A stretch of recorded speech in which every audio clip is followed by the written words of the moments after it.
नमस्कार मित्रों, एक बार फिर से श्री राम क्लासेस बीकानेर में आप सबका हार्दिक स्वागत है, हार्दिक अभिनंदन है। तो हम पढ़ रहे थे प्रतिशत के पार्ट 3 हमने पढ़ लिए हैं। आज हम प्रतिशत का पार्ट चौथा डिस्कस करेंगे। तो सबसे पहले इस मोटिवेशनल शायरी के साथ हम इस सेशन का शुभारंभ करेंगे।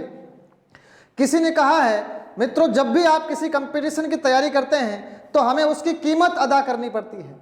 तो कीमत के ऊपर एक शेर मुझे याद आता है कि बिना कीमत चुकाए कोई राजा नहीं होता, बिना कीमत चुकाए कोई राजा नहीं होता, सफलता का कोई गुप्त दरवाजा नहीं होता, तुम्हें है डूबना मंजूर दरिया में, बिना डूबे ही गहराई का कोई अंदाजा नहीं होता, बिना डूबे ही गहराई का कोई अंदाजा नहीं होता।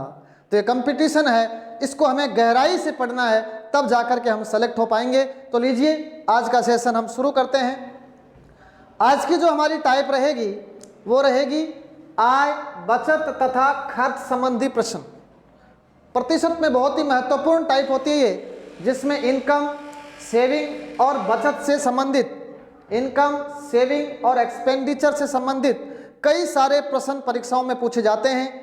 इन प्रश्नों को करने का तरीका क्या होता है वो आज हम इस सेशन में सीखेंगे। तो चलिए आज का क्वेश्चन नंबर 1 से हम शुरू करते हैं। तो सबसे पहले मित्रों आपको जानना होगा कि आय होती क्या है। ये तो आपको पता है, आय बराबर होती है बचत प्लस खर्च, और बचत बराबर होती है आय माइनस खर्च। तो क्वेश्चन नंबर 1 से आप समझें। तो आज का क्वेश्चन नंबर 1,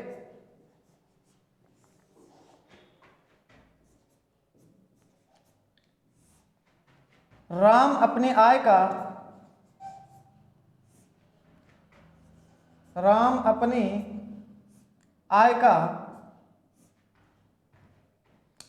अपनी आय का 40% भोजन पर, राम अपनी आय का 40% भोजन पर, कोमा 30% शिक्षा पर, कोमा 30% शिक्षा पर,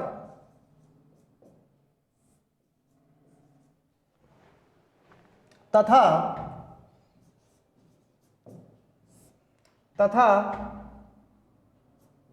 12% मनोरंजन पर, 12% मनोरंजन पर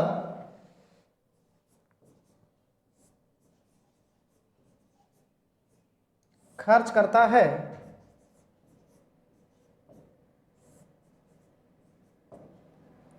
यदि उसकी कुल बचत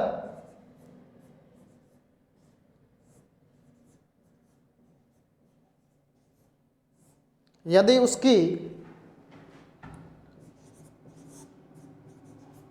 कुल बचत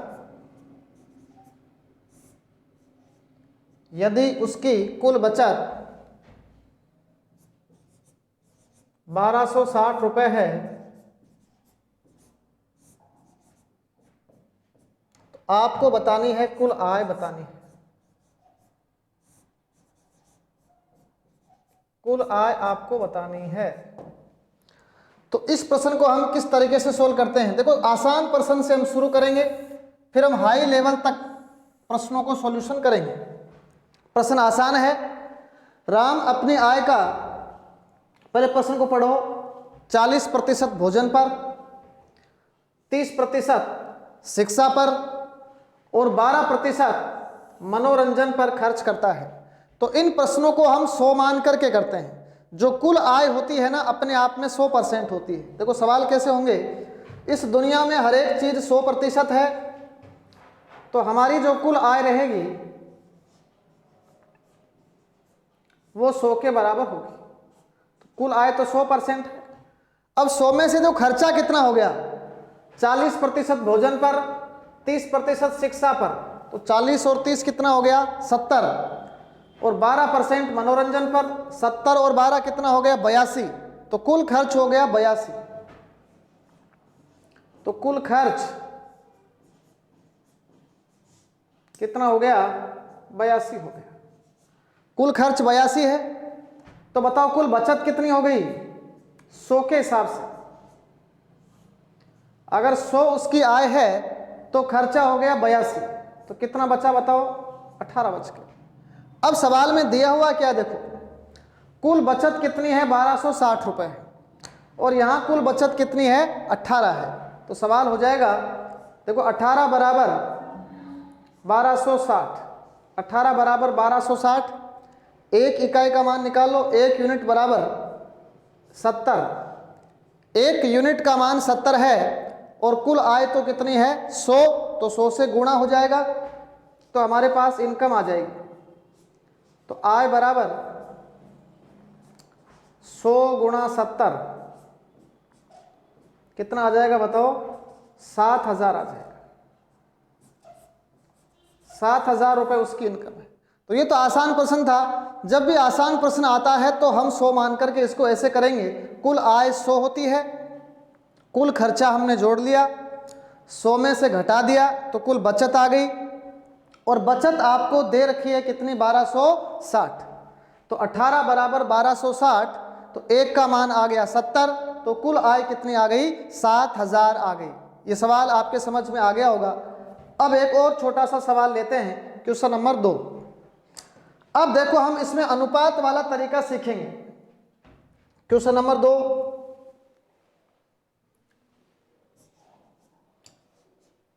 अब देखो शेष वाले प्रश्नों को कैसे करते हैं। पहले एक छोटा प्रश्न देखो, राम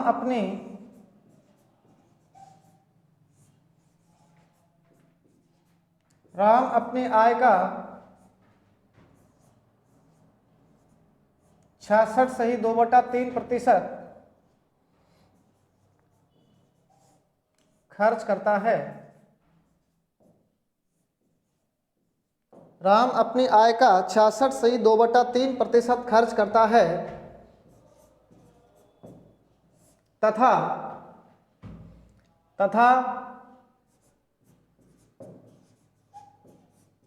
4500 रुपये बचाता है। आपको बताना है कि राम की कुल आय बताओ। ऐसे प्रश्नों को आप हमेशा ही अनुपात बनाकर करेंगे। देखो अनुपात वाला तरीका ज़्यादा फोकस रहेगा। अनुपात किस तरीके से हम बनाते हैं वो आप समझने का प्रयास करें। 66.2/3% क्या करता है खर्च करता है। तो पहले इसका अनुपात बना लो। 66.2/3% क्या होता है 2/3 होता है। देखो जिसको पता नहीं है वो समझो। 66.2/3% ये पहली क्लास में मैं आपको समझा चुका हूं। 66 गुणा 3 198 और 2 200/3 गुणा 1/100, 2 0 कट गया तो ये हो गया 2/3। इसका मतलब क्या है, इसका मतलब है 3 पर कितने का खर्च हुआ है 2 का। इसका मतलब है अगर इनकम 3 है उसमें से 2 का तो खर्च हो गया। ध्यान से समझो, आय 3 है 2 हो गया खर्च, तो बचा कितना 1 बच गया। आय 3 है 2 हो गया खर्च में, तो बचा कितना 1। देखो 3 में से 2 गया 1 बचता है। तो सवाल में 1 बराबर दिया हुआ है, 1 बचता है और यहाँ कितना बचाता है 4500 बचाता है। तो सवाल सोल्व हो गया।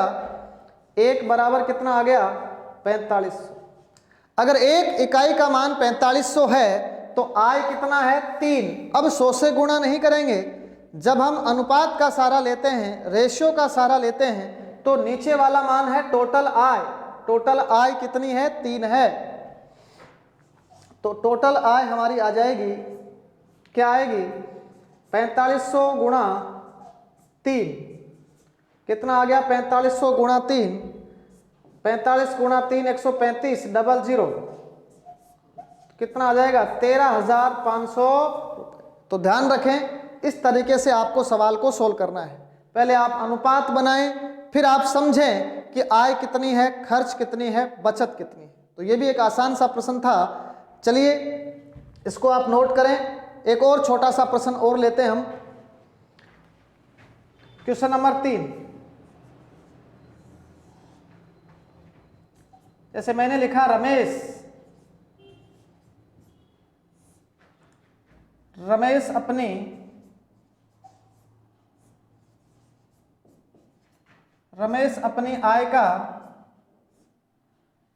अपनी आय का 16.66%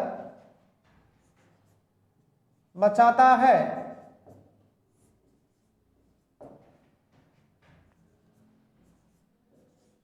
यदि उसका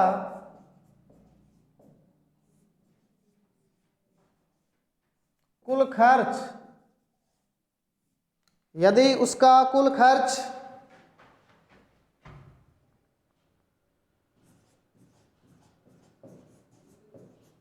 6,000 रुपये है, तो आपको बताना है कि रमेश की कुल आय बताओ।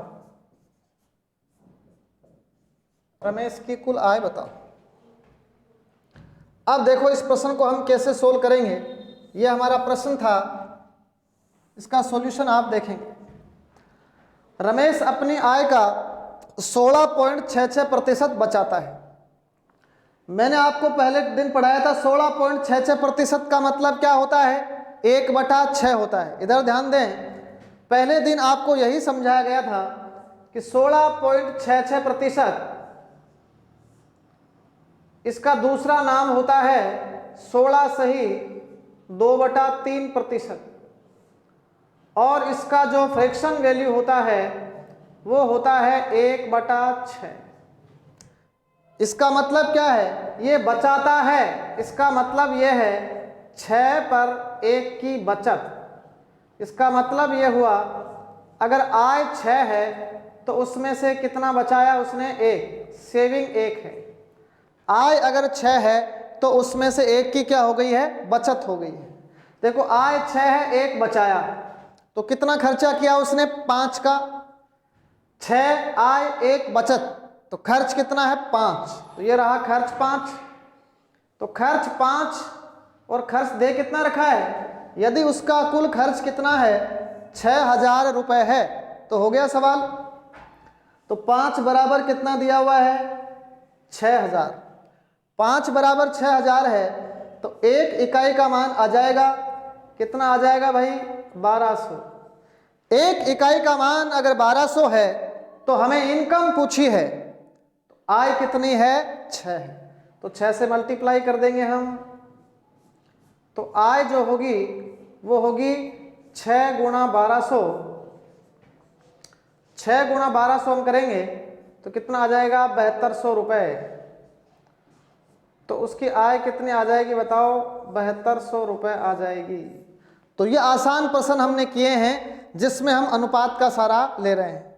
कई बार प्रश्न आपने देखे होंगे जिसमें शेष पर खर्च होते हैं, मतलब रिमेनिंग के ऊपर खर्चे दिए जाते हैं।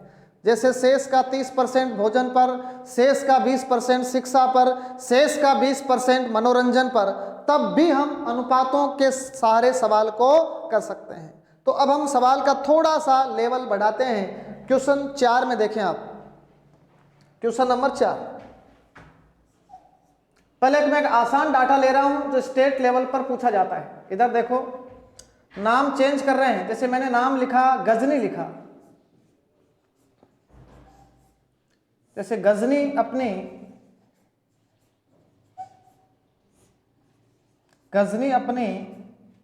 आय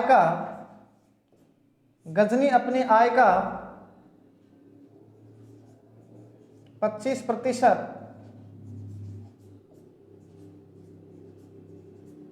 भोजन पर,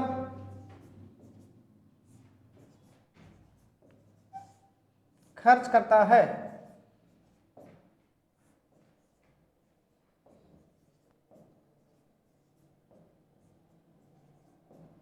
शेष का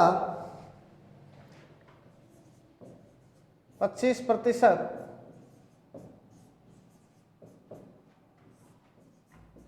शिक्षा पर खर्च करता है।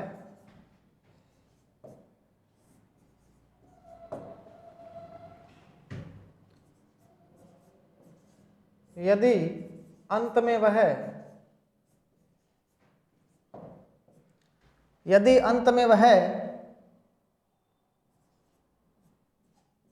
8100 रुपये बचाता है,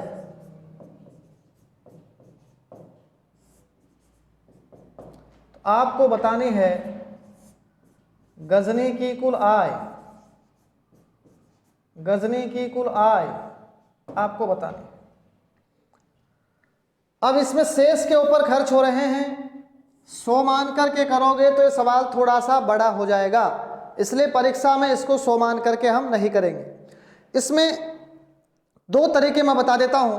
देखो स्टेट लेवल की मैं बार बार बोलता हूं, जो छोटी एग्जाम्स होती है उसके डाटा होते हैं आसान, तो उनको तो आप फॉर्मूले से कर सकते हैं।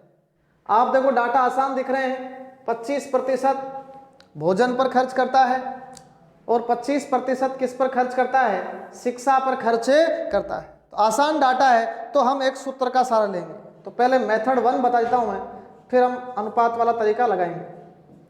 मेथड 1 क्या है, ये ज्यादातर आसान प्रश्नों के लिए स्टेट लेवल के प्रश्न, मतलब जो आसान प्रश्न होते हैं उनमें ही ये लगता है। आसान का मतलब होता है 10%, 20%, 30%, लगता तो सब में है लेकिन टाइम ज्यादा लगेगा। आसान प्रश्नों में तो इससे हो जाएगा। देखो क्या है, इसमें एक छोटा सा सूत्र होता है, आय बराबर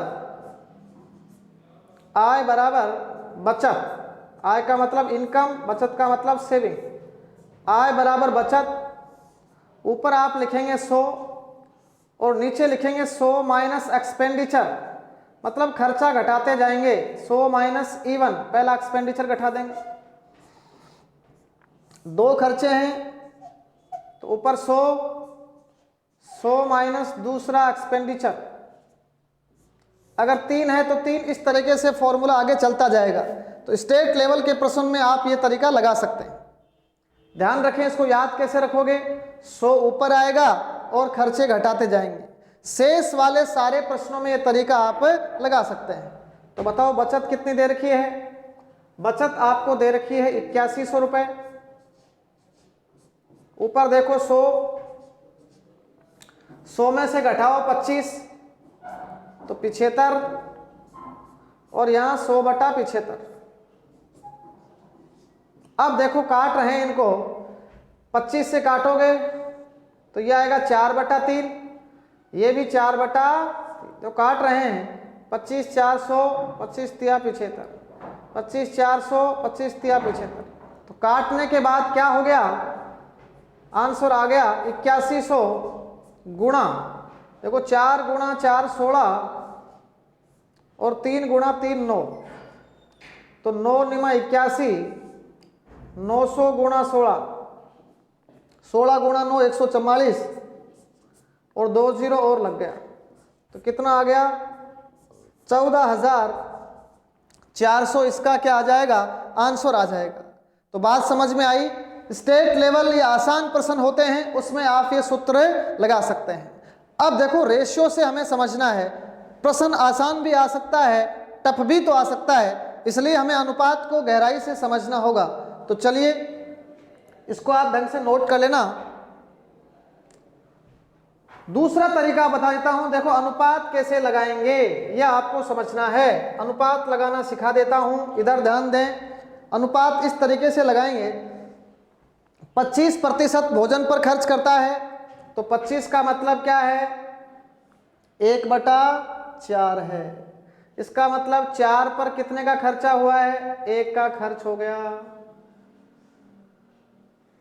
दूसरा बताओ, 25% दूसरा रेशियो है, 25% का मतलब 1/4, इसका मतलब 4 पर कितने का खर्चा हुआ है, 1 का। इसका मतलब है यहां इनकम 4 है, 1 खर्च हुआ है, यहां इनकम 4 है, 1 खर्च हुआ है। तो 4 आय है, 1 का खर्चा हुआ है, तो बचा कितना है, 3। यहां आय 4 है, 1 खर्च हुआ है, तो बचा कितना है, 3। तो देखो रेशियो कैसे बनाएंगे, ध्यान से समझेंगे। आय और बचत, आय और बचत। आय 4, एक खर्च हो गया तो बचा कितना 3। देखो 3 कैसे आया, 4 में से 1 गया 3। यहां भी इनकम 4, एक खर्च हो गया, बचा कितना 3।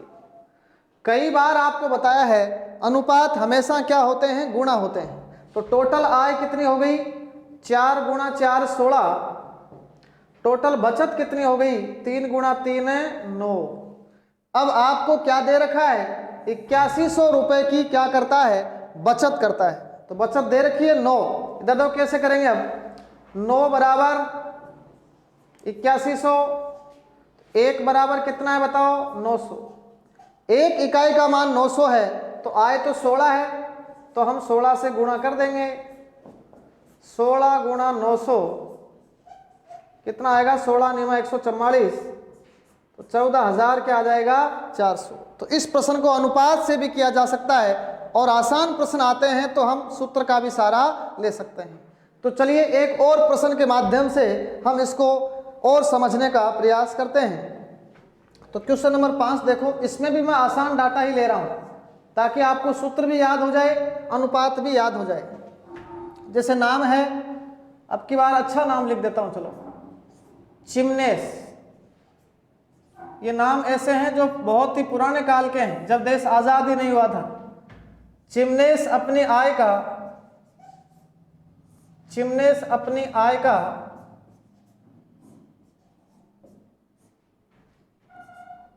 40% भोजन पर, आगे शेष का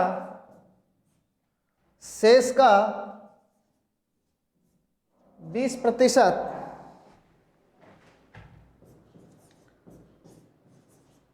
शिक्षा पर,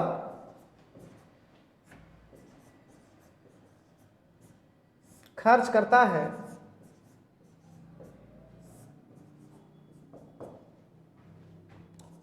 यदि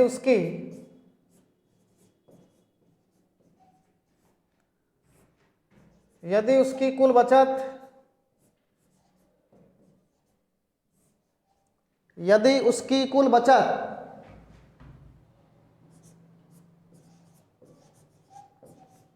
4800 रुपए है, तो चिमनेश बाबू की कुल आय बताओ। तो चिमनेश बाबू की कुल आय बताओ। अभी मैंने बताया था कि यह प्रश्न आसान है या टफ है। शुरू में आसान प्रश्न इसलिए लिखता हूं ताकि जो छोटी एग्जाम्स की तैयारी करते हैं उनको सूत्र याद होता है, वो सूत्र से भी कर सकते हैं। देखो आसान डाटा मैंने लिए हैं, एक 40% भोजन पर और शेष का 20% कहां पर, शिक्षा पर। आंकड़े आसान है तो आप सूत्र का सहारा ले सकते हैं। आसान प्रश्नों को आप ऐसे करेंगे, मेथड 1, सब बच्चों का हम ध्यान रख रहे हैं। आसान प्रश्न आप ऐसे करें, आय बराबर बचत कितनी दे रखी है, 4800। 100 को ऊपर लिखेंगे हम। 40% भोजन पर, तो 40 माइनस करो 100 में से, 60 आएगा। 20% शिक्षा पर, तो 100 में से 20% माइनस करेंगे तो 80। अब काट लो इनको, देखो 20 500, 20 3 60, 20 500 और 20 4 80। तो क्या आ गया, यह आ गया 4800 गुणा 5 गुणा 5 25 और 3 गुणा 4 12। अब तो काटना है, 12 4 48, 400 गुणा 25, तो 25 400 और 2 0 ये आ गए। तो कितना आ गया, 10,000 रुपए। इसका मतलब चिमनेश की कुल आय कितनी है, 10,000। अब ये आसान प्रश्नों के लिए लागू होता है। इसका अनुपात भी मैंने आपको समझाया है, तो चलिए अब इसको अनुपात से और समझाता हूं। अनुपात से देखो आप इसको कैसे करोगे। मेथड सेकंड, अनुपात किसके बनाओगे, अनुपात हमेशा खर्चों के बनते हैं। 40% भोजन पर, तो 40% का मतलब होता है 2/5। इसका मतलब क्या है, 5 अगर इनकम है तो उसमें से 2 का खर्च हो गया। इधर 20% शिक्षा पर, 20 का मतलब होता है 1/5। 5 अगर इनकम है तो यहां पर भी 1 खर्च हो गया। अब रेशियो अभी बनाना सिखाया था, कैसे बनाते हैं। एक होगा आय और दूसरा क्या होगा, खर्च होगा। इधर देखें आप, आय कितनी है 5, 2 खर्च में गया, बचा कितना। आय और बचत का रेशियो बनाना है, क्योंकि हमें क्या दे रखी है, बचत। आय और बचत, आय 5 है, 2 खर्च, बचा कितना 3। आय 5, खर्च 1 है, बचा कितना 4। तो हो गया सवाल। कुल आय कितनी हो गई है, अनुपात हमेशा गुणा होते हैं। कुल आय 5 × 5 25, कुल बचत 4 × 3 12। अब ध्यान से समझेंगे आप, कुल बचत कितनी दे रखी है 4800 रुपए, और यहां कुल बचत 12 है, तो 12 बराबर कितना आएगा 4800। एक इकाई का मान आ गया 400। एक इकाई का मान अगर 400 है तो हमारी जो आय है वो 25 यूनिट है। तो आय कितनी है 25, तो 25 × 400 कितना आ जाएगा, 25 400 कितने रुपए आ जाएंगे, 10,000 रुपए। तो पहले 2 सवालों में मैंने दोनों ही तरीके आपको बताए हैं, क्योंकि डाटा मैंने क्या लिए हैं, आसान लिए हैं। लेकिन कई बार जो परसेंटेज होते हैं वो डेसिमल भी आ सकते हैं, फ्रैक्शन में भी आ सकते हैं। अगर परसेंटेज थोड़े से फ्रैक्शन में आ गए तो फिर सूत्र से लंबा प्रोसेस हो जाता है, इसलिए दूसरा तरीका ज़रूरी हो जाता है। आगे हम जितने भी प्रश्न करेंगे सब में अनुपात वाला कंसेप्ट ही लगाएंगे। दोनों तरीके बताने का मकसद यही था कि प्रश्न आसान आए तो आप कर सकते हैं। तो चलिए आज के सेशन का क्वेश्चन नंबर 6। अब थोड़े से टफ डाटा लेंगे हम। क्वेश्चन नंबर 6 देखो, अब की बार नाम लिखेंगे हम, अब की बार मैं घटोत्कच लिखूंगा। यह भी एक पौराणिक नाम है ताकि आपको इतिहास भी स्मरण रहे। घटोत्कच, घटोत्कच अपनी आय का, घटोत्कच अपनी आय का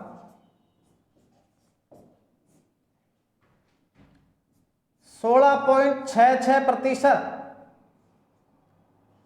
16.66% शिक्षा पर,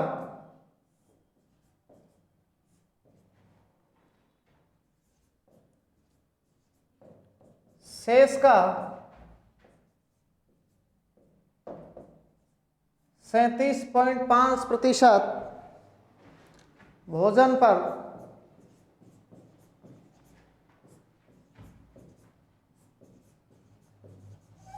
खर्च करता है।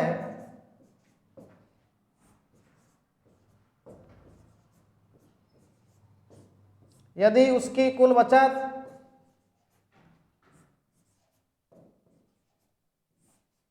यदि उसकी कुल बचत 1500 रुपए है तो आपको बताना है कि हमारे प्यारे घटोत्कच की कुल आय कितनी है, मतलब घटोत्कच कितना कमाता है। अब की बार आपने देखा कि मैंने आसान डाटा नहीं लिए, मैंने डाटा किस में ले लिए, पॉइंट्स में ले लिए। और पॉइंट्स में जब सवाल आता है तो फिर जो सूत्र लगाते हैं वो धराशायी हो जाते हैं। तो हमें किसका सहारा लेना पड़ेगा, हमें अनुपातों का सहारा लेना पड़ेगा। याद करो 16.66%, इसका मतलब होता था 1/6। पहले दिन आपको समझाया था, तो यह है 1/6। इसका मतलब 6 में कितना खर्चा हुआ है, 1 का खर्च हो गया। यहां देखो 37.5% का मतलब होता था 3/8। ये चीज़ें आपको याद होनी चाहिए। अगर ये अभी तक याद नहीं हुई है तो इनको याद कर लो, वरना समस्या खड़ी हो जाएगी। अब देखो, इसका मतलब है ये इनकम अगर 6 है तो 1 खर्च होगा, या इनकम अगर 8 है तो 3 खर्च होगा। तो देखो रेशियो बना रहा हूं अब तो कोई भी कर देगा। आय और बचत का रेशियो हमेशा बनाया जाएगा। आय अगर 6 है, 1 खा गया, बचत कितना 5। 8 अगर इनकम है तो यहां घटोत्कच 3 खा गया, तो यहां बचत कितनी बची 5। ध्यान से समझो, कुल आय कितनी हो गई 8 गुणा 6 48, और कुल बचत हो गई 5 गुणा 5 25। अब तो सवाल हो ही गया है। कुल बचत घटोत्कच की 1500 है और यहां कितनी है 25। तो इधर देखो 25 बराबर 1500, तो 1 बराबर कितना आ जाएगा 60। एक इकाई का मान अगर 60 होता है तो आय कितना है 48। आय बराबर 48। 48 गुणा 60 कर देंगे हम, गुणा कर रहे हैं 8 6 48, 6 4 24 और 4 28, मतलब 2880 रुपए घटोत्कच की कमाई है। तो इस प्रश्न से आपने क्या सीखा कि प्रश्न टफ भी आ सकते हैं। तो अनुपात एक ऐसा सार्वभौमिक तरीका होता है जो प्रत्येक सवाल को आसान करने का हुनर रखता है। इसलिए आप बार बार इसका अभ्यास करें, ये चीज़ें ज़रूर समझ में आएगी। देखो जो नए बच्चे होते हैं वो अनुपात को सीखने में कोताही बरतते हैं, लेकिन इसको सीखना पड़ेगा। मुश्किलें आएगी लेकिन मुश्किलों से घबराना नहीं है, क्योंकि किसी ने कहा है कि मुश्किलें मन के इरादों को आजमाती है, मुश्किलें मन के इरादों को आजमाती है, स्वप्न के पर्दे निगाहों से हटाती है। गिरकर हिम्मत न हार ए मुसाफिर, ठोकरें मनुष्य को चलना सिखाती है, गलतियां मनुष्य को चलना सिखाती है। तो जो इंसान गलतियां कर कर के सीखने की कोशिश करता है वो आगे जाकर एक दिन सफल भी हो जाता है। इसलिए आप सीखने का प्रयास जरूर करें। कामयाबी मिले या ना मिले ये तो मुकद्दर की बात है, लेकिन आप प्रयास ही न करें ये गलत बात है। अगर आप प्रयास ही नहीं कर रहे हैं तो इसका कोई इलाज नहीं है। आप प्रयास करें, सब कुछ समझ में आएगा। तो चलिए आगे बढ़ते हैं और 7वां क्वेश्चन हम करते हैं। क्वेश्चन नंबर 7 देखें आप। अब की बार एक और नाम, अब की बार गजानन भगवान को मनाते हैं। नाम सारे ही ऐसे लिखूंगा जिससे आपको आनंद की अनुभूति होती रहे। गजानंद अपनी आय का, गजानंद अपनी आय का। अब की बार फ्रैक्शन ले रहा हूं मैं, 14/2/7% भोजन पर शेष का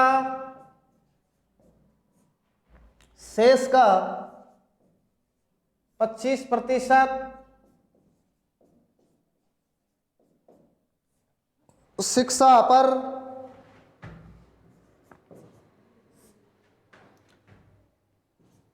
शेष का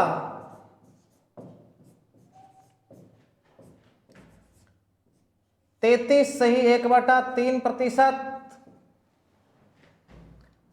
मनोरंजन पर खर्च करता है। मतलब कलाकार आदमी है, मनोरंजन पर खर्च करता है। अब की बार डाटा मैंने फ्रैक्शन में लिए हैं। अब सवाल बना रहा हूं मैं, यदि उसकी कुल बचत, यदि उसकी कुल बचत, यदि उसकी कुल बचत 6 तिया 18, 18 दूना 36, 36 तिया 108। यदि उसकी कुल बचत 1080 रुपये है तो गजानंद की कुल आय बताओ। गजानंद की कुल आय बताओ। तो इस सवाल को आप गजानंद महाराज का स्मरण करो और कोशिश करो कि ये सवाल आपका सही हो जाए। आप ध्यान से समझें कि इसमें डाटा मैंने थोड़े से टफ ले लिए हैं, तो जो बच्चे फॉर्मूलों का सहारा लेते थे वो तो धराशायी हो गए। अनुपात ही ब्रह्मास्त्र का काम करेगा। देखो 3 भिन्नें यहाँ पर काम में आई है। 14 सही 2/7% भोजन पर, 25% शिक्षा पर और 33 सही 1/3% मनोरंजन पर खर्च करता है। तो सबसे पहले हम इनकी भिन्नें बनाएंगे। 14 सही 2/7% का मतलब होता है 1/7। इसका मतलब यह है 7 में से 1 खर्च किया उसने, 7 में से 1 खा गया। इनकम अगर 7 है तो 1 हो गया खर्च। दूसरा 25% शिक्षा पर, 25 का मतलब होता है 1/4। इसका मतलब 4 में से 1 खा गया। 4 अगर इनकम है तो 1 खर्च हो गया। तीसरा 33 सही 1/3%। इसका मतलब होता है 1/3। इसका मतलब इनकम अगर 3 है तो 1 खा गया। अब आपको अनुपातों को व्यवस्थित करना है। किस तरीके से व्यवस्थित करेंगे हम? देखो मैं अनुपात बना रहा हूं आय और बचत। आय और बचत। इधर देखो आय अगर 7 है, 1 खर्च हो गया, बचा कितना 6। आय अगर 4 है, 1 खर्च हो गया, बचा कितना 3। आय अगर 3 है, 1 खर्च हो गया, बचा कितना 2। अब ध्यान से समझें आप। मैंने कहा था अनुपात हमेशा गुणा होते हैं, तो या तो गुणा कर दो। कुल आय बताओ 7 चौक 28, 28 तिया 84। कुल बचत 6 तिया 18, 18 दूना 36।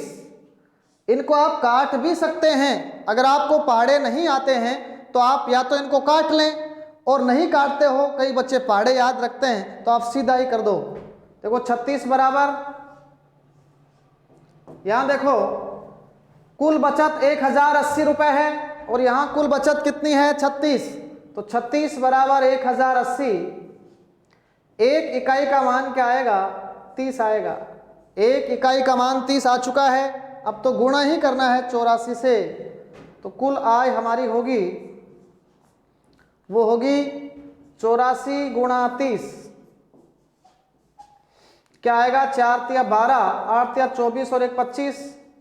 1 0 और लग गया, तो 2520 रुपए गजानंद की इनकम है। तो आपके बात धीरे धीरे समझ में आ रही होगी कि ये जो अनुपात होते हैं ये बहुत काम की चीज होती है। इसका मतलब पहली क्लास को आप जरूर ढंग से देखें तो 7 क्वेश्चन हम कर चुके हैं। अब देखो कई बार क्या होता है, हमें अंतर दिया जाता है।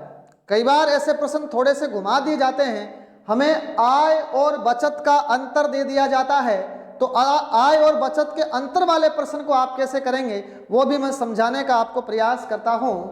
चलिए क्वेश्चन नंबर 8। एक प्रश्न देखो इसमें, क्वेश्चन नंबर 8 से, जैसे भगत अपनी आय का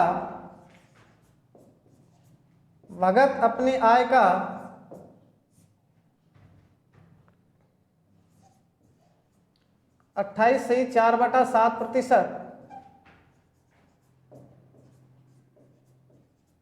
भोजन पर, कोमा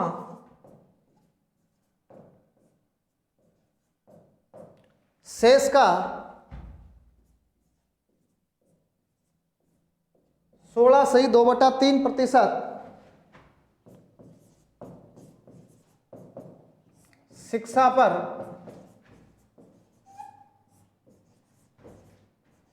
खर्च करता है। यदि उसकी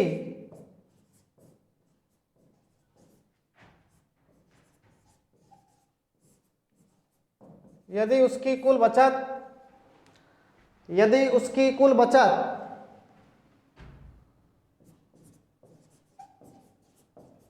1200 रुपये है, तो भगत की कुल आय बताओ। ठीक, पहले वाला ही प्रश्न है, इसका जल्दी से हम सॉल्यूशन करते हैं। 28 सही 4/7%। बताओ इसकी भिन्न क्या होगी। 28 सही 4/7% भोजन पर खर्च करता है, तो याद करो पहले दिन को, ये होता है 2/7। तो 7 पर कितना खर्च हो गया, 2 का, तो ये 7 में से 2 खर्च हो गया, ये इनकम है 7। शेष का 16 सही 2/3%। याद करो पहला दिन 1/6, 1/6 का मतलब आय अगर 6 है तो 1 खर्च हो गया। तो जो विद्यार्थी डायरेक्ट इस वीडियो को देख रहा है वो पहले वाले 3 वीडियो जरूर देखें, वरना कुछ नहीं समझ में आएगा। इधर देखो, अब इनका रेशियो बना रहा हूं मैं, आय और बचत। इधर देखो आय 7 है, 2 खर्च, बचा कितना, 5। आय 6 है, 1 खर्च है, बचा कितना, 5। आपको क्या दिया है मैंने, 1200 रुपये क्या है बचत, तो पहले रेशियो बन गया। इधर देखो टोटल आय 42, टोटल बचत कितनी आ गई है, 25। टोटल बचत कितनी है, 1200। हो गया सवाल। अब तो 25 बराबर 1200, क्योंकि यहां टोटल बचत 25 है और यहां 1200 है। 1 बराबर, देखो 25 400, 25 8 200। 1 बराबर अगर 48 है तो आय तो 42 है। आय कितनी है, 42। तो 42 गुणा आप क्या कर दोगे, 48 कर दोगे। इसको गुणा कर देता हूं, इधर देखो 48 42, 8 दूना 16, 4 दूना 9, 8 चौक 32, 16 19, 6 11 10, ये हो गया 2016। 2016, तो 2016 रुपये उसकी क्या रहेगी, इनकम रहेगी। अब कई बार आपको क्या है, अंतर पूछा जाता है। किसका अंतर, कि उसकी आय और बचत का अंतर बताओ। तो आप ध्यान से देखो, यहां आपको अंतर कितना दिख रहा है, रेशियो में। रेशियो में अंतर देख लो आप, 42 में से 25 गया, कितना बचेगा, 17। देखो 12 में से 5 गया, 7। अंतर कितना आ रहा है, 17। तो कई बार अंतर दिया जाता है तो हम किसका मान रखेंगे, 17 का मान रखेंगे। तो अंतर वाला प्रश्न मेरा समझाना मकसद था। अब इसी प्रश्न को मैं थोड़ा सा आगे बढ़ाता हूं, यहां तक आपने नोट कर लिया होगा। अब दो क्वेश्चन वही है, क्वेश्चन नंबर 9 है, नाम वही है, भगति है, लेकिन आगे क्वेश्चन को मैं चेंज कर दूंगा। अब देखो सवाल कहां से आगे, नया सवाल किस तरीके से पूछेगा। भगत अपनी आय का 28 सही 4/7% भोजन पर, शेष का 16 सही 2/3% शिक्षा पर खर्च करता है। यदि उसकी आय बचत से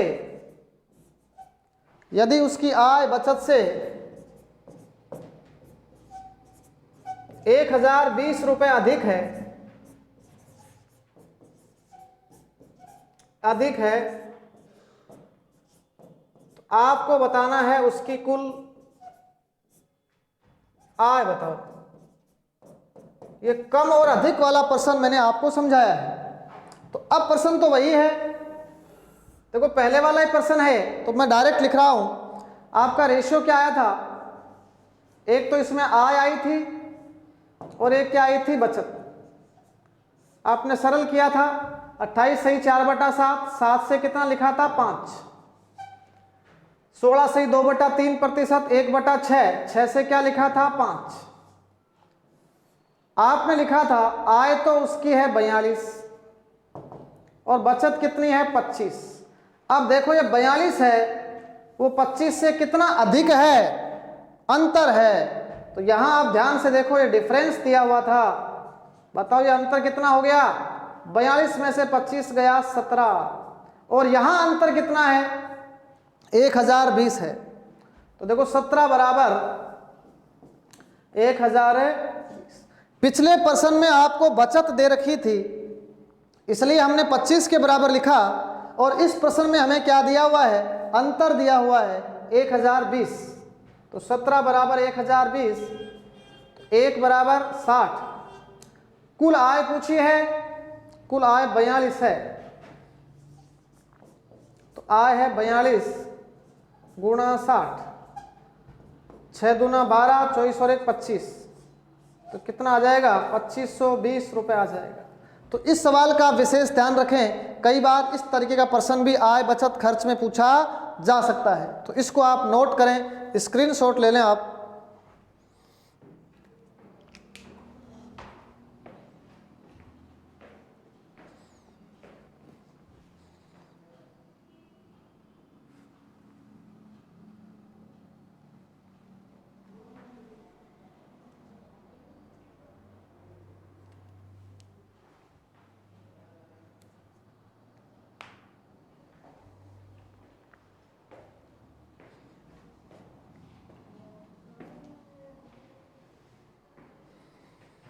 लिख लिया होगा। शिक्षा पर खर्च करता है, ये करता है रे। तो अब देखो थोड़ा सा अलग टाइप का प्रश्न इसमें एक और करा देता हूं। क्वेश्चन नंबर 10 देखो आप, कई बार आपने देखा होगा गांव में कुछ लोग होते हैं वो दानी बहुत होते हैं, तो वो दान और कर देते हैं। तो दान वाला प्रश्न कैसे करोगे, देखो तरीका यही रहेगा, दान वाला प्रश्न आप कैसे करोगे। इधर देखो, जैसे रमेश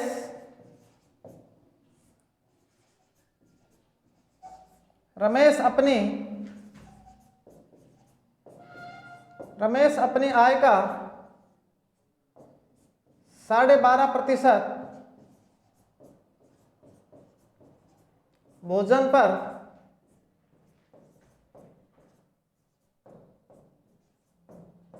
शेष का 16 सही 2/3%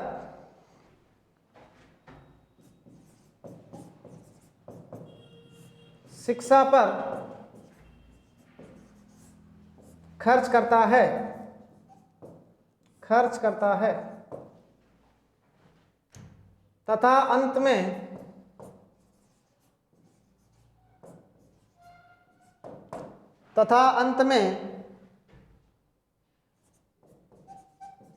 2100 रुपये दान कर देता है, मतलब दानी आदमी है।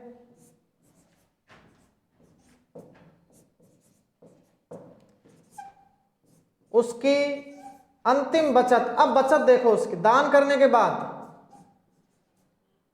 यदि उसकी अंतिम बचत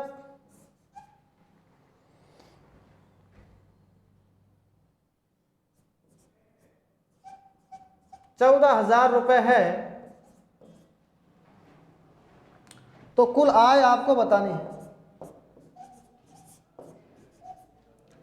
तो कुल आय, तो ये दान वाला प्रश्न है, इसको आप किस तरीके से करेंगे। प्रश्न ज़्यादा टफ नहीं होता है। देखो कैसे करते हैं, 12.5% किस पर खर्च करता है, भोजन पर खर्च करता है।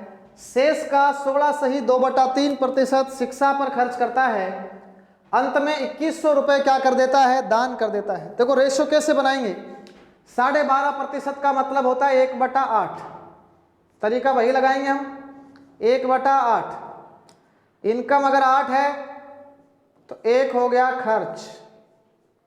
आगे बढ़ेंगे हम, 16 सही 2/3% का मतलब होता है 1/5। इसका मतलब इनकम अगर 5 है तो 1 हो गया खर्च। अब ध्यान से समझो, मैं रेशियो बना रहा हूं, एक होगा आय और एक होगा बचत। इधर देखो, आय कितना है 8, एक खर्च हो गया, बचा कितना 7। आय यहां पर 5, एक खर्च हो गया, बचा कितना, कितना बचा 16 सही 2/3% है भैया, ये 1/6 होगा। इधर देखो इस रेशियो को, 16 सही 2/3% 1/6 होता है। इनकम 6 है तो 1 का क्या हो जाएगा खर्च। रेशियो बनाओ इसका, आय अनुपात बचत। आय 8 है, एक खर्च हो गया, बचा कितना 7। आय 6 है, एक खर्च हो गया, बचा कितना 5। अब ध्यान से देखो, आय तो टोटल कितनी है 48 और बचत कितनी है 35। अब दान वाले प्रश्नों में आगे से के लगा लिया करो।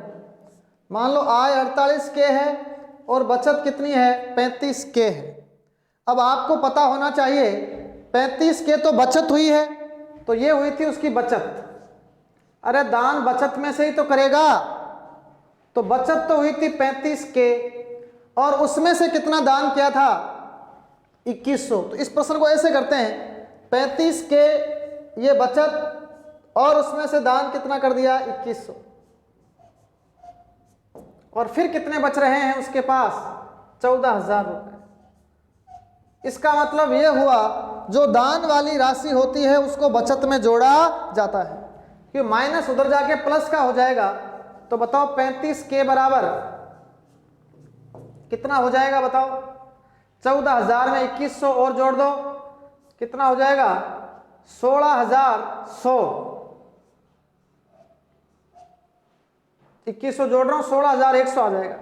तो के का मान आ जाएगा, के का मान कितना आएगा 16,100 बटा 35। 7 से काटो पहले, 7 दूना 14, 7 तिया 21, 2300 और 5। अब 5 से काटो, 5 4 20, 3 460। के का मान 460 आ गया है और आय तो कितनी है 48 के, तो आय आ जाएगी आपकी, क्या आएगी 48 गुणा के का मान 460। यही इसका क्या आ जाएगा आंसर आ जाएगा। तो अगर दान वाला प्रश्न आता है तो इसकी खास बात क्या है, जो बचता है ना उसमें से दान होता है। तो बचा कितना 35 के, उसमें से माइनस कर दिया दान, बराबर कुल बचत कितनी है 14,000। उसके बाद 2100 उधर आके प्लस हो गया, तो कितना हो गया 16,100। तो के का मान कितना आ गया है 460, के का मान 460 आ गया है, तो आय कितनी है बताओ 48 के। तो ध्यान रखें, दान वाला प्रश्न होता है उसको अलग हिसाब से किया जाता है। मतलब जो दान हुआ 2100 रुपए वो किस में जुड़ गया था, बचत में जुड़ गया था। एक और प्रश्न से इसको मैं समझा देता हूं, अगर आप कम समझ पाए हैं, क्योंकि थोड़ा सा अलग सवाल था। क्वेश्चन नंबर 10 क्वेश्चन कर चुके हैं हम, 11 नंबर। एक दान वाला प्रश्न और कर लो। राम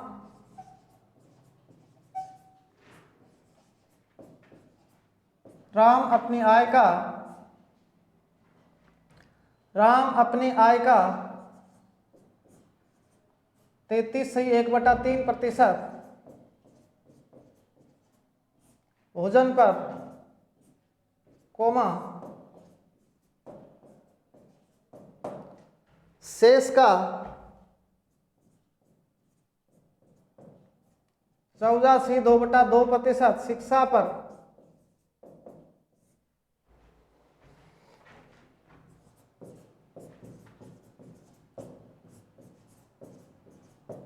खर्च करता है तथा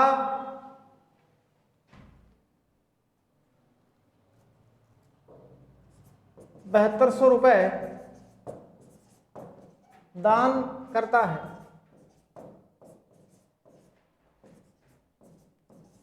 यदि उसकी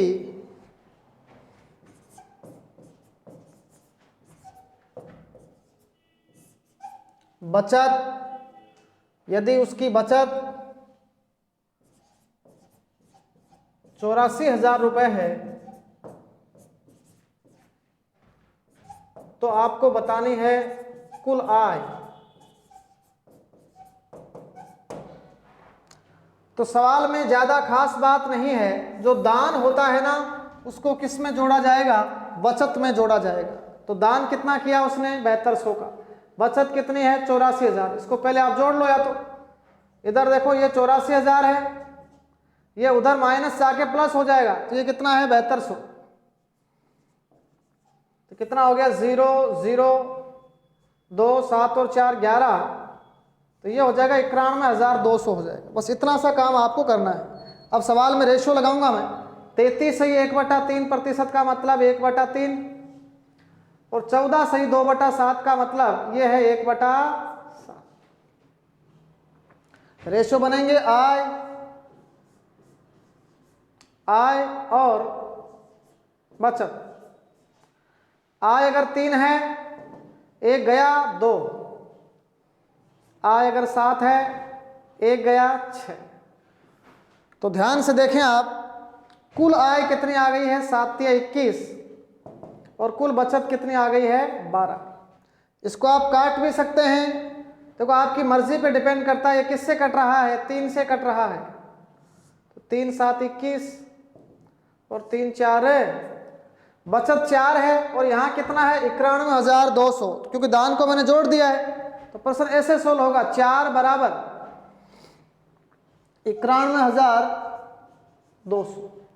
1 का मान कैसे निकालोगे, 4 से काटो, 4 दूना 8, फिर 11 हो गया, 4 दूना 8, 4 8 32, तो 22,800। ये 1 इकाई का मान आ गया, और जो आय है वो 7 इकाई है, तो आय है वो 7 से गुणा हो जाएगा।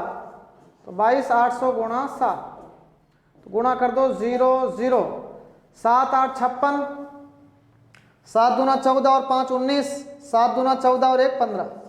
तो यही इसकी क्या आ जाएगी, इनकम आ जाएगी 1,59,600 रुपये।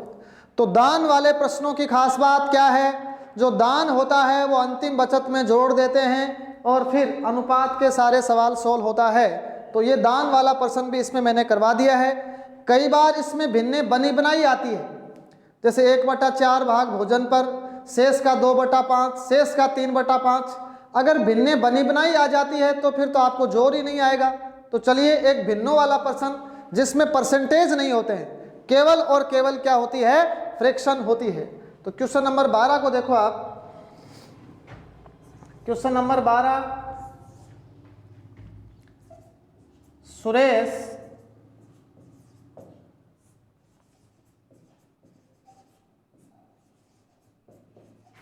सुरेश अपनी आय का 1/4 भाग, मतलब भिन्न है, 1/4 भाग भोजन पर,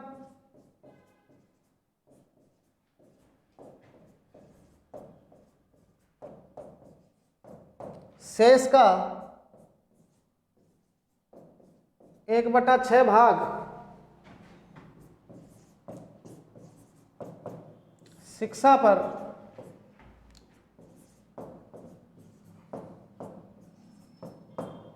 शेष का 1/7 भाग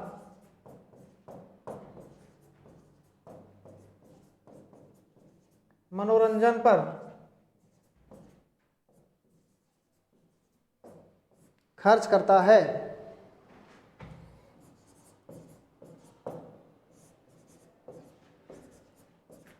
यदि सुरेश की कुल बचत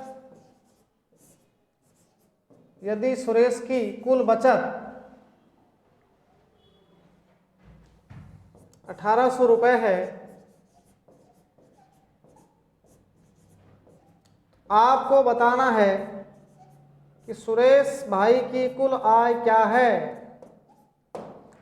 इस प्रश्न की खास बात क्या है, इसमें परसेंटेज दिए ही नहीं उसने, डायरेक्ट ही प्रतिशत को किस में बदल कर दे दिया, भिन्नों में बदल कर दे दिया। तो ये तो काम आपके लिए और आसान हो गया। तो सीधा ही रेशियो बन जाएगा। तो कैसे बनेगा, आय और ये बचत। सारा काम पका पकाया मिल गया। 4 में से कितना खर्च हुआ है? 1। तो 4 अगर आय है, 1 गया खर्च में, तो यहां कितना आएगा? 3। 6 में से 1 खर्च, 6 अगर इनकम है, 1 गया खर्च में, तो बचा कितना? 5। 1/7, 7 में से 1, 7 अगर आय है, 1 गया, तो कितना बचा? 6। अब देखो इनको काट भी सकते हैं, तो गुणा करूंगा मैं। 4 गुणा 6 गुणा 7, 3 गुणा 5 गुणा 6। अनुपातों का नियम होता है, काट भी सकते हैं। इधर देखो ये 6 है, ये 6 है, कट गया। और कट रहा है कि और नहीं कट रहा है? छोड़ दो। तो ये हो गया 7 4 28 और 5 3 15। अनुपात अगर कट रहे हैं तो काट दो ताकि संख्याएं छोटी हो जाए। तो 15 बचाता है और यहाँ 1800, तो खेल खत्म हो गया। 15 बराबर 1800, तो 1 इकाई बराबर 15 एकम 15, 15 दूना 30, 1 इकाई का मान 120 आ चुका है। तो सुरेश की इनकम 28 है, तो आय बराबर 28 गुणा 120 कितना आएगा? गुणा करो, देखें। 28 दूना 56, 5, 28 और 5 33, और ये 0, तो कितना आ जाएगा? 3360 रुपए है, वो सुरेश की क्या आ जाएगी? आय आ जाएगी। तो जब भी प्रश्नों में आपको फ्रैक्शन डायरेक्ट बने बनाए मिले, जैसे 1/4, तो 4 में से 1 गया 3, शेष का 1/6, तो 6 में से 1 गया 5, शेष का 1/7, तो 7 में से 1 गया 6, और फिर अनुपातों का गुणा करके आप डायरेक्ट रेशियो का सारा ले सकते हैं। तो ये प्रश्न भी बहुत ही महत्वपूर्ण था, इसको भी आप नोट करें। मैं थोड़ा सा पानी पी लेता हूँ।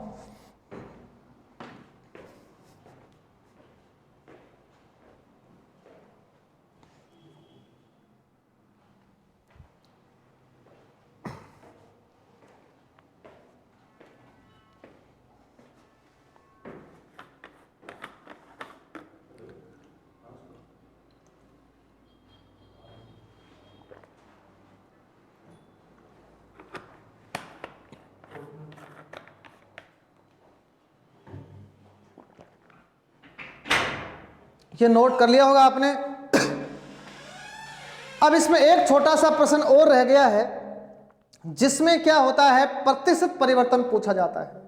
जो महत्वपूर्ण प्रश्न है वो अभी रह गया है, इसलिए आप थोड़ा सा संयम बना के रखें, थोड़ा सा धैर्य और बना के रखें, क्योंकि जो चीज़ आपको सीखनी है आपको थोड़ा सा धैर्य रखना पड़ेगा।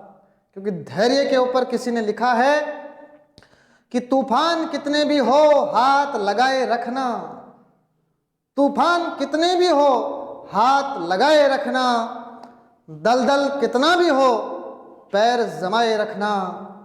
कौन कहता है कि छलनी में पानी नहीं रुकता, बस बर्फ जमने तक हाथ लगाए रखना, बस बर्फ जमने तक हाथ लगाए रखना। तो थोड़े देर तक और आप संयम रखें, धीरज रखें। 2-3 प्रश्न मैं और कराने वाला हूं जो थोड़े से अलग अंदाज में होंगे, अलग लिबास में होंगे, उनका तरीका भी अलग होगा और वो ज़्यादा महत्वपूर्ण है। तो चलिए एक और खूबसूरत और बेशकीमती प्रश्न अब आपको लिखाने जा रहा हूं, जो प्रश्न कई बार परीक्षा में पूछा गया है, पूछा जा सकता है और पूछा जाएगा। तो क्वेश्चन नंबर 13, जैसे राम अपनी आय का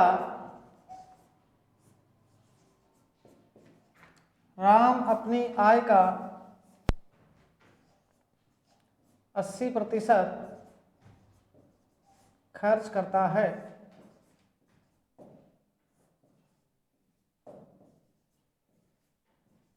यदि उसकी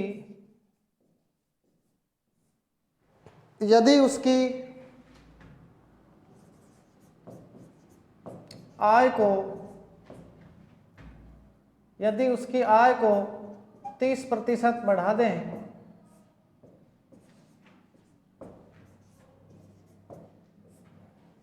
तथा बचत को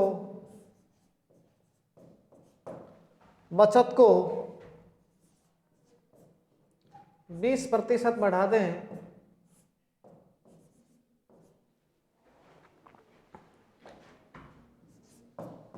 तो उसके खर्च में होने वाला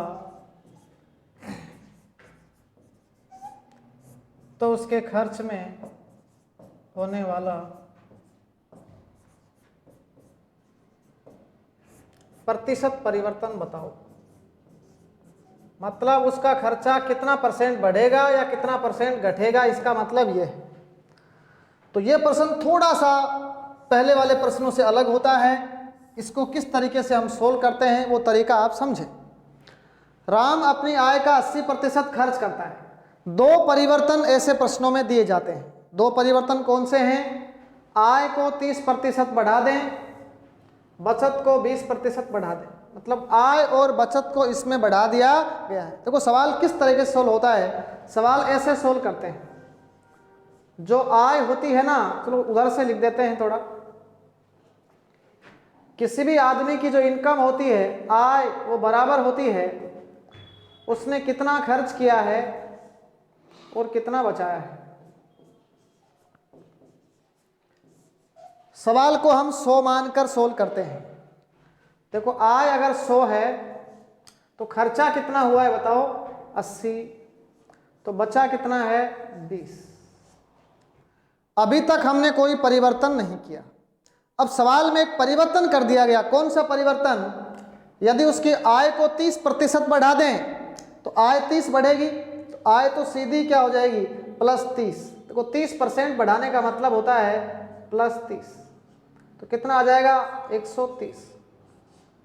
लेकिन ध्यान रखो प्यारे विद्यार्थियों, बचत को 20% बढ़ा दें तो बचत को 20 नहीं बढ़ाना है, 20%। 20% का मतलब होता है 20 का 20%। तो 20 का 20% कितना होता है? तो बचत को 2 गुणा 2 4 ही बढ़ाना है। तो 20% का मतलब होता है बचत 4 ही बढ़ेगी। तो 20 में 4 जोड़ दो, कितनी हो गई बताओ? 24 हो गई। इसका मतलब उसकी आय तो 130 है और उसका बचत कितना है? 24। तो नया खर्चा कितना हो गया? देखो 130 तो उसकी आय हो गई है और बचत हो गई है 24। तो आपको बताया था जो खर्च होता है ना, वो होता है आय माइनस बचत। तो 10 में से 4 गया 6, तो कितना आ जाएगा? 3 में से 3 गया 0, 106 आ जाएगा। तो जो नया खर्चा होगा वो कितना हो गया है? 106 हो गया है। अब सवाल हमारा सोल्व हो जाएगा। देखो कैसे सवाल सोल्व होगा। आपको पूछा है उसके खर्च में होने वाला प्रतिशत परिवर्तन बताओ, तो खर्च में परिवर्तन कैसे निकालोगे? पहले खर्चा था 80, अब कितना हो गया? 106। देखो पहले खर्चा था 80, अब हो गया 106, तो कितना बढ़ गया है? +26। अब +26 आंसर नहीं है, प्रतिशत वृद्धि आपको पूछी गई है। तो प्रतिशत वृद्धि देखो, 26 की जो वृद्धि हुई वो किस पर हुई? वो प्रारंभ में खर्चा कितना था? 80 था। तो 80 था प्रारंभ में और गुणा कर देंगे हमें। तो काटो 4 से, 20 4 80 और 20 5 100। 26 5 130 बटा 4, 2 से काट दो, 65 बटा 2। 65 का आधा होता है 32.5। तो आंसर क्या आ जाएगा? उसके खर्च में 32.5% की क्या हो जाएगी? वृद्धि हो जाएगी। तो इस विशेष प्रश्न का थोड़ा सा आपको ध्यान रखना है। पहले आय को आपको क्या मान लेना है? 100 मान लेना है। तो चलिए एक प्रश्न, तो आज के सेशन का लास्ट प्रश्न हम करते हैं। 13 क्वेश्चन हम कर चुके हैं। क्वेश्चन नंबर 14 देखो, ऐसा ही प्रश्न और कर देता हूं। चलो ये प्रश्न इस बार राजेश का लिखा देता हूं।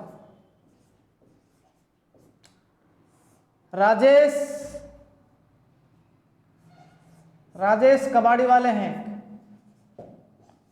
तो राजेश कबाड़ी अपनी आय का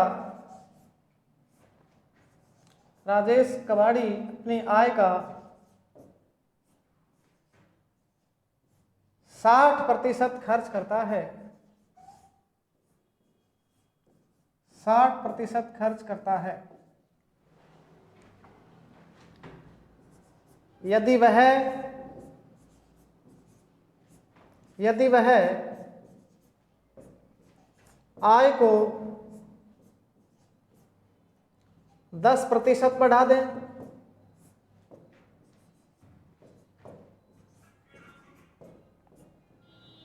तथा बचत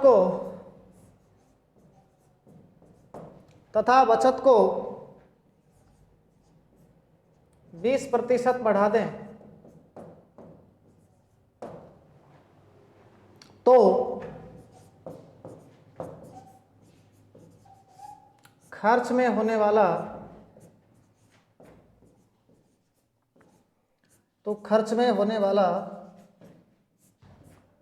प्रतिशत परिवर्तन आपको समझाना है। सवाल वही है, बस डाटा ही मैंने बदले हैं। ऐसे प्रश्नों को हम किस तरीके से सोल्व करते हैं, 100 मान करके। तो सवाल का तरीका देखो।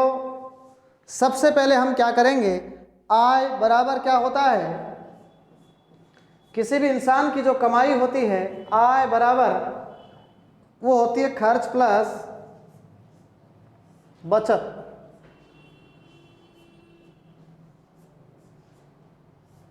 आय हमेशा 100 होता है, 100 में से खर्चा हो गया 60 का,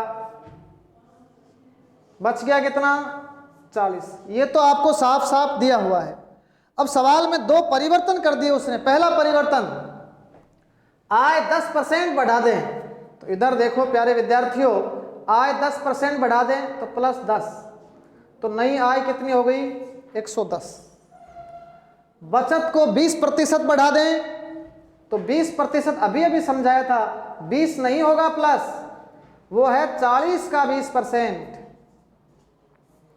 और 40 का 20% क्या होता है, 4 दूना 8, तो बचत 8 ही बढ़ी।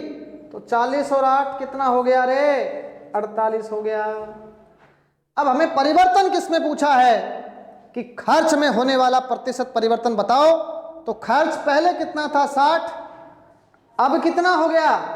अब हमें सोचना पड़ेगा, आय 110 और बचत 48, आय में से बचत घटाओ तो नए वाला खर्च, 10 में से 8 गया 2, 5 हो गया, 11 में से 5 गया 6, तो ये कितना आ गया, 62 आ गया।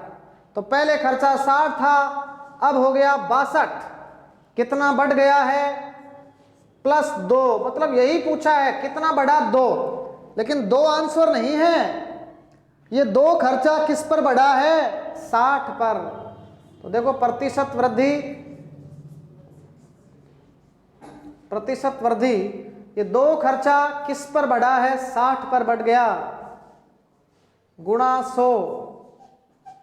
इधर देखो, काट दो इसको, 20 से काट दो, 20 तिया 60, 20 500, तो ये हो गया 10/3। 10/3 का मतलब होता है 3 सही 1/3%। तो 3 सही 1/3% क्या है, उसके खर्च में वृद्धि हो जाएगी। तो आज मेरे प्यारे विद्यार्थियों, हमने एक बहुत ही महत्वपूर्ण टाइप के बारे में डिस्कस किया। टाइप का नाम था आय, बचत तथा खर्च संबंधी प्रश्न। हमने 14 प्रश्न इस टाइप में किए हैं। आसान प्रश्नों से सिलसिला शुरू किया था और हमने विशेष प्रश्नों तक इस टाइप को पहुंचाने का पूरा प्रयास किया है। आप इस टाइप को 2-3 बार ज़रूर देखेंगे। और अब हम आपसे विदा लेना चाहेंगे इस खूबसूरत शायरी के साथ कि सच्चा है अपना प्यार तो गुल बन के गुलिस्ता बन के फिर खिलेंगे हम। अब बिछुड़ रहे हैं कोई रंज मत करो, फिर बहार आएगी तो फिर मिलेंगे हम। चांद की चांदनी में सितारों को महफूज रख लो, बड़ी देर तक रात ही रात होगी। मुसाफिर हो तुम भी, मुसाफिर है हम भी, इसी क्लास में फिर मुलाकात होगी। जय हिंद, जय भारत। मिलते हैं पार्ट 5 के साथ एक नए जोश, जुनून और उत्साह के साथ। तब के लिए नमस्कार, शुक्रिया, जय श्री राम, धन्यवाद।